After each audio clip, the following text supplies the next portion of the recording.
കാട്ടാനിറങ്ങിയ മാനന്തവാടിയിൽ സ്ഥിതി ലേശം സങ്കീർണമായി എന്നാണ് അവിടെ നിന്ന് ഞങ്ങളുടെ ബ്യൂറോ റിപ്പോർട്ട് ചെയ്യുന്നത്. സമീപത്തെങ്ങും മേഖല ഇല്ലാത്തതുകൊണ്ട് ആനയെ കാട് കയറ്റുന്നത് ദുഷ്കരമായിരിക്കുമെന്നാണ് വിവരം. മേഖലയിൽ നിരോധനാജ്ഞ പ്രഖ്യാപിച്ചു കഴിഞ്ഞു. വിവരങ്ങളുമായി സുർജിത്ത് അയ്യപ്പത്ത് ഓൺ ദ സ്പോട്ടിൽ നിന്ന് റിപ്പോർട്ട് ചെയ്യുന്നു. സുർജിത്ത്, പറയൂ, ആന ഇപ്പോൾ എവിടെയുണ്ട്?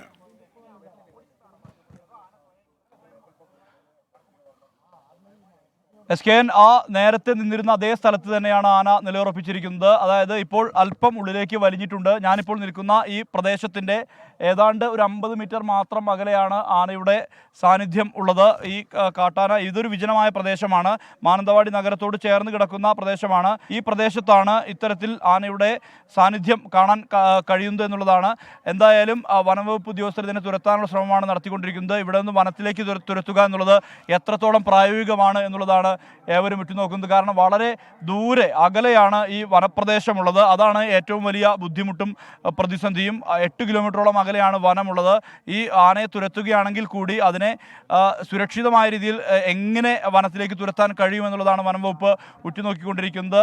ഇതിൻ്റെ ഏറ്റവും പ്രധാനപ്പെട്ട കാരണം ഈ ജനവാസ മേഖലകൾ പിന്നിട്ട് വേണം ഇത് വനമേഖലയിലേക്ക് എത്തിക്കാൻ. ഇത് കാട്ടിക്കുളം, അതോടൊപ്പം തന്നെ കാട്ടിക്കുളത്തോടൊപ്പം ഈ തലപ്പുഴ, അതോടൊപ്പം 54 തുടങ്ങിയ പ്രദേശങ്ങളിലാണ് ഈ വന മേഖലയുള്ളത്. അത് വലിയ അളവിലുള്ള പ്രതിസന്ധിയാണ്. ഇത്രയും ദൂരത്തേക്ക് എങ്ങനെ ഈ ആനയെ എത്തിക്കാൻ കഴിയും എന്നുള്ളതാണ് വനവകുപ്പിന് മുന്നിലുള്ള ഏറ്റവും വലിയ പ്രതിസന്ധി. മയക്കുവെടി വെക്കാനുള്ള അനുയോജ്യമായ സാഹചര്യമുള്ള പ്രദേശം ഇതാണ്. ഈ ആനയുടെ പേര് തണ്ണീർ എന്നാണ്. ഇത് റേഡിയോ കോളർ ഘടിപ്പിക്കുമ്പോൾ കർണാടക വനം വകുപ്പ് നൽകിയ പേരാണ് തണ്ണീർ എന്ന് പറയുന്നത്. അത് ഹാസനിൽ നിന്നും പിടികൂടിയ, അതായത് കാർഷിക മേഖലയിൽ ഉൾപ്പെടെ വലിയ രീതിയിലുള്ള പ്രതിസന്ധി സൃഷ്ടിച്ച സാഹചര്യത്തിൽ ഈ ആനയെ വനം വകുപ്പ് പിടികൂടി റേഡിയോ കോളർ ഘടിപ്പിച്ച് ഉൾവനത്തിലേക്ക് വിടുകയായിരുന്നു എന്നാണ് പറയുന്നത്.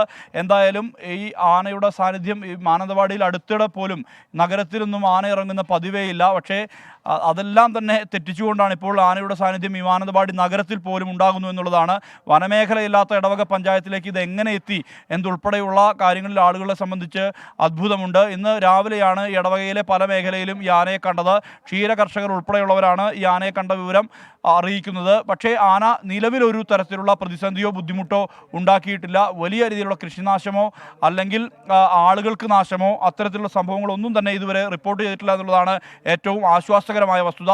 പക്ഷേ ഈ ആനയെ സുഗമമായ രീതിയിൽ തന്നെ തുരത്തേണ്ടതുണ്ട്. ആ തുരത്തുക എന്നുള്ളത് വലിയ കടമ്പയാണ് വനം വകുപ്പിൻ്റെ മുന്നിൽ. 8 കിലോമീറ്ററോളം അകലെയുള്ള വനമേഖലകളിലേക്ക് എങ്ങനെ ഇതിനെ തുരത്താൻ കഴിയും എന്നുള്ളതാണ് ഏവരും ഉറ്റുനോക്കിക്കൊണ്ടിരിക്കുന്നത്. ഇപ്പോൾ ഒരു സുരക്ഷിതമായ, അതായത് ഈ കൊല്ലിക്കടുത്ത് ഈ കാർഷിക വിളകൾ വിളയുന്ന, അതായത് വാഴയും മറ്റും വിളയുന്ന ആ തോട്ടത്തോട് ചേർന്ന് കിടക്കുന്ന ഒരു പ്രദേശമുണ്ട്. ധാരാളം മരങ്ങൾ ആ ഭാഗത്തുണ്ട്. ആ ഉള്ളിലാണ് ഇപ്പോൾ ആന നിലവിലുള്ളത്. ആളുകളെ സംബന്ധിച്ച് ആശങ്കയുണ്ട്. ഇവിടെ ധാരാളം ആളുകളെല്ലാം തന്നെ കൂടി നിൽക്കുന്നുണ്ട്. ഇത് ആനയുടെ സഞ്ചാരപഥം ഈ മേഖല വഴിയായിരിക്കും എന്നുള്ളതാണ് പറയുന്നത്. വനംവകുപ്പ് ഉദ്യോഗസ്ഥർ നിർദ്ദേശം നൽകുന്നു. സാർ, എന്താണ്?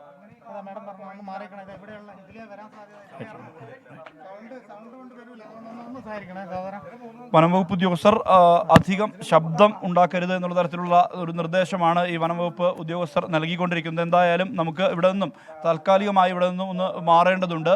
സുഗമമായ രീതിയിൽ തന്നെ ദൃശ്യങ്ങൾ ലഭ്യമാക്കാനുള്ള ഒരു ശ്രമമാണ് നമ്മൾ നടത്തിക്കൊണ്ടിരിക്കുന്നത്.